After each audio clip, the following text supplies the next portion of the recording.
How to think like a prosthodontist. One thing that I learned in this class about prosthodontics is that you have to keep your options open. You can't be closed-minded about techniques on how to accomplish a certain procedure. You have to be willing to be able to explore new options to solve new problems, because essentially every patient that you're going to be seeing will be a new problem and should be addressed differently than the patient before. Each patient's going to be unique. They're going to have unique anatomy. They're going to have unique situations. So it's important to be able to look at a patient and not get discouraged, yet you should be able to look at them and think of ways that you can help them to improve their oral health and to help them have a better quality of life and living. And essentially, if something doesn't work out, try it again. It's okay to fail, but it's always important to not give up and to keep trying. And I learned this when I was making my spaghetti denture. I decided to try and use candle wax, but it didn't work the first time. And I was kind of having a hard time deciding how I wanted to approach it. But I kept looking for options, and I found an option that worked great for me. And it ended up being a very good experience. I was able to work through my problem and to figure out a solution. So I hope that I will be able to keep an open mind as I continue throughout school and throughout my career when I see patients who are needing certain restorations such as dentures or crowns or bridges, that I may be able to always remember to think outside the box and be able to apply what I've learned in this class. I am going to be making a denture off of this out of something that I found in my home. Obviously you can tell there's some pink on there. I didn't actually succeed on my first try. I tried to use candle wax, but it was too soft.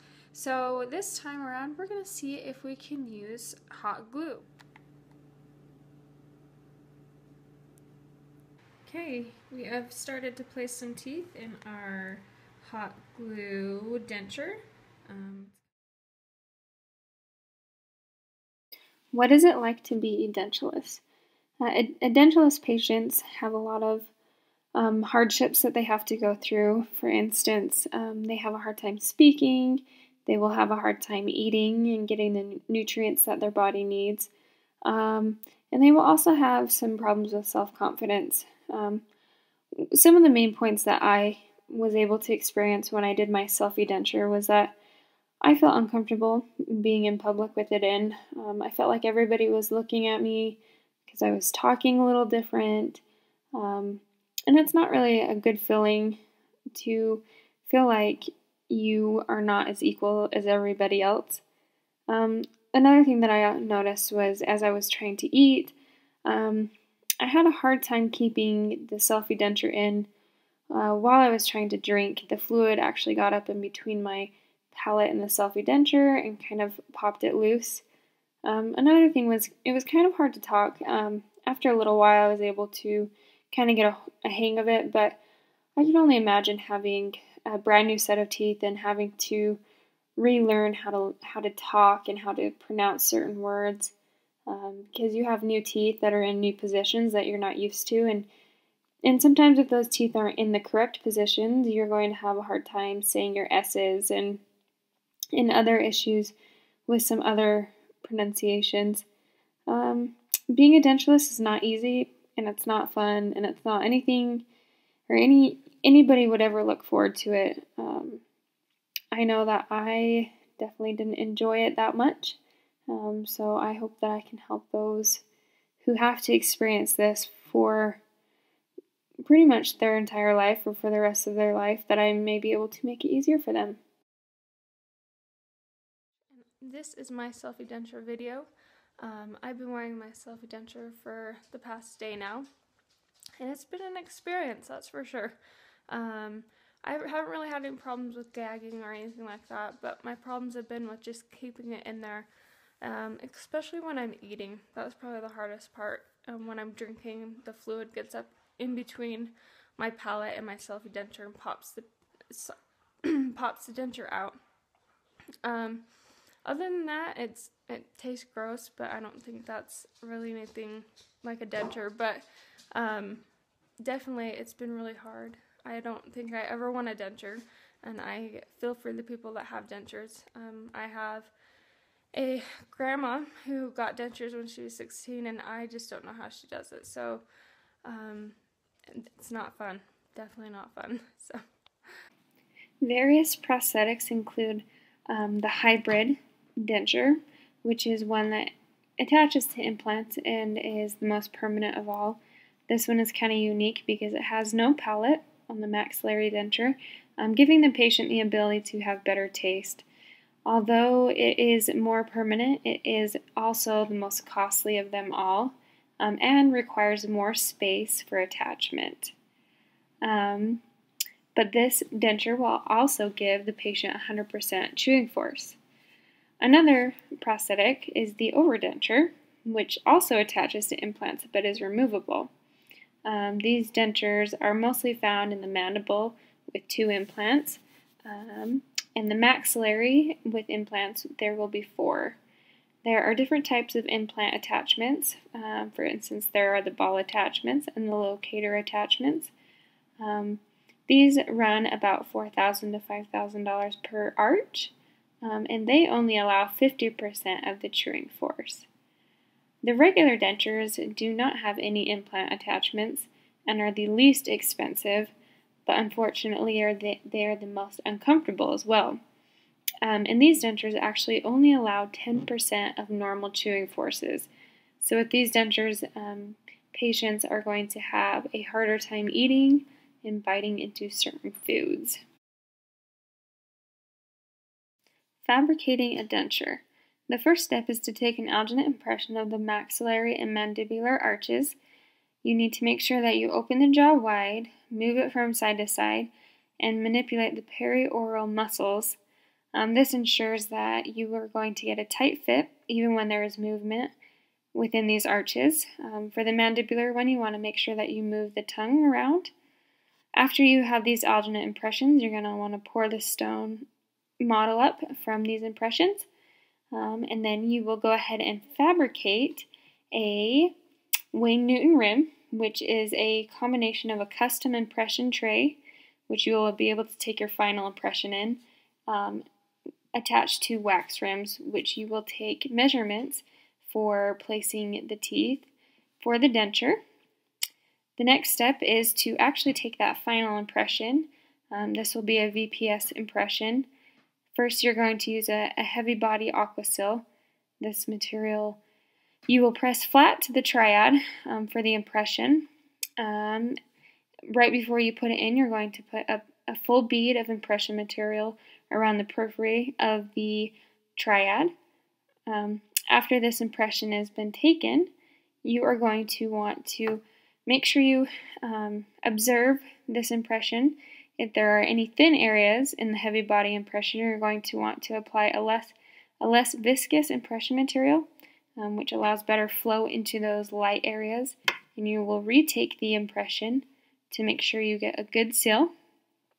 After you've taken your impression, you're going to go ahead and mark the wax rims using the Dress to the Nines guide as followed. When determining the components of the Dress to the Nine guidelines, you need to make sure that you look at your patient from Camper's plane. This ensures a better outcome of the denture for you and the patient.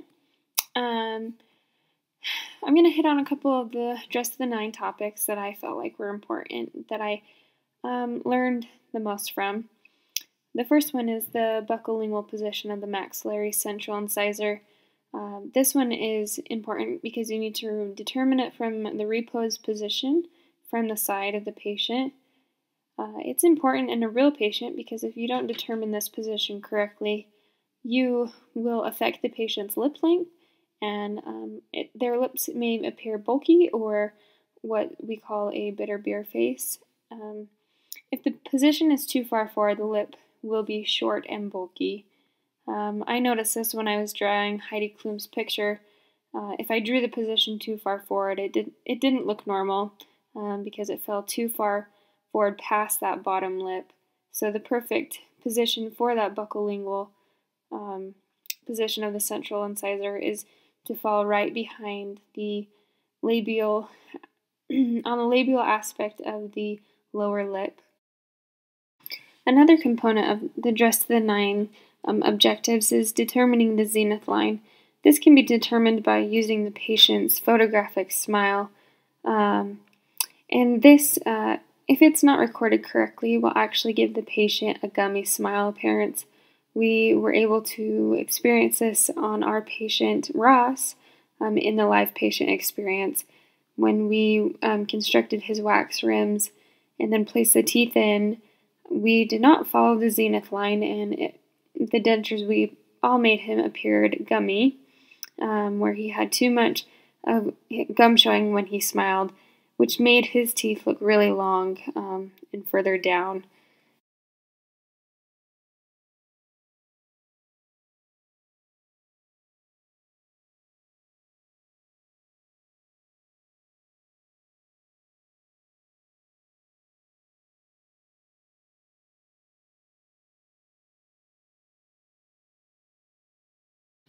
Ridge resorption.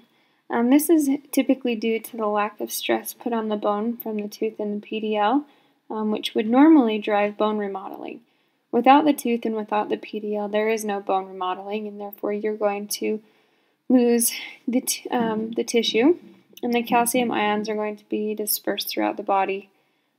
Surprisingly enough, the mandibular ridge resorbs 4 times faster than the maxillary ridge, and we typically see a pattern of an individual going from a class 1 occlusion to class 2, then eventually to a class 3. Ridge resorption patterns are as follows. With the mandibular arch in the anterior portion, it's going to resorb down and in towards the tongue, and then eventually is going to switch and resorb down and out towards the chin. In the posterior portions of the mandibular arch, you're going to resorb out towards the cheek, and on the maxilla, you're going to resorb up and inwards towards the nose. Relining a denture. There are many reasons why a patient would want to reline their denture, one being that the denture doesn't fit as well as it used to. Therefore, by relining the denture, we can make it a more comfortable fit for the patient. Sometimes the main reason why dentures don't fit anymore is due to tissue change and also bone resorption, which can cause a loosened denture. There are many different techniques that we can use to actually reline a denture, one being the slow setting acrylic technique and one being the PVS reline technique. The following slides are steps in how to reline a denture with implant attachments, along with some pictures for reference.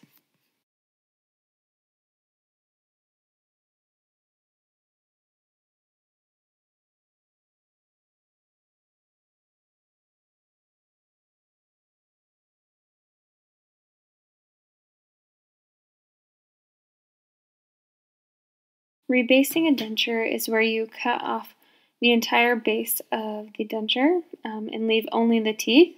Then you will replace the entire denture base. This is typically done only in lab. Repairing a denture can be done in your own office, and you can use acrylic to repair a damaged denture, typically kind of like gluing it back together. If that doesn't work, you can grind a new hole and kind of mesh them back together.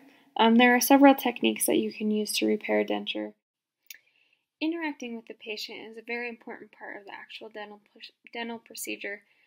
When Ross and Hermie would come in to volunteer to help us learn, I would try and treat them with the most respect that I could. I would try to show up on time, dress professionally, make sure that I always put on my gown, my mask, my gloves, to make them feel like I was taking care of them. I also tried to explain to them the processes that we were doing as we would do them, such as the impressions or trying in the triad with the wax rims and teeth set in it. Obviously, it wasn't very comfortable, so I tried to kind of portray that. Both Ross and Herm, you kind of already knew what was going on, so, but it was good to practice on them.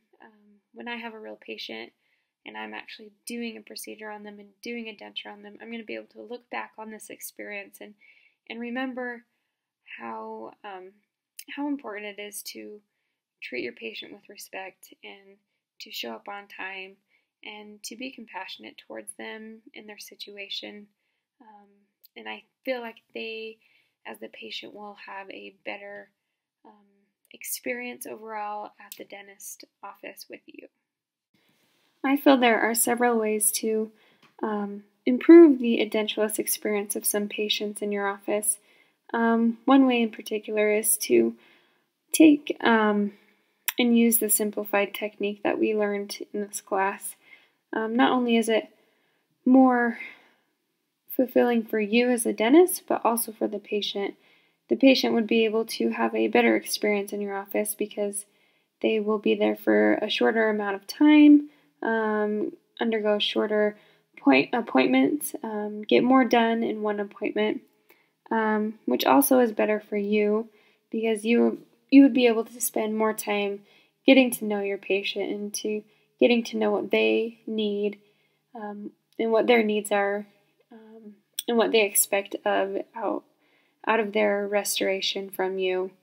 Another thing I feel is really important is to communicate with the patient, get to know them, and educate them on what steps you're doing and why you're doing them. A lot of people are curious and are sometimes afraid to ask why you're doing a certain thing that you're doing. If they are curious, get them involved, show them the material that you're using, maybe even pull up a video, show them kind of how a denture is fabricated, what steps are taken to do it, and possibly that will help them understand why it takes so long to do it and why it is so important that you get the measurements that you do and have the full cooperation of the patient. Those are just some of the ways that I feel like are a good way to help improve the experience of the edentulous patient.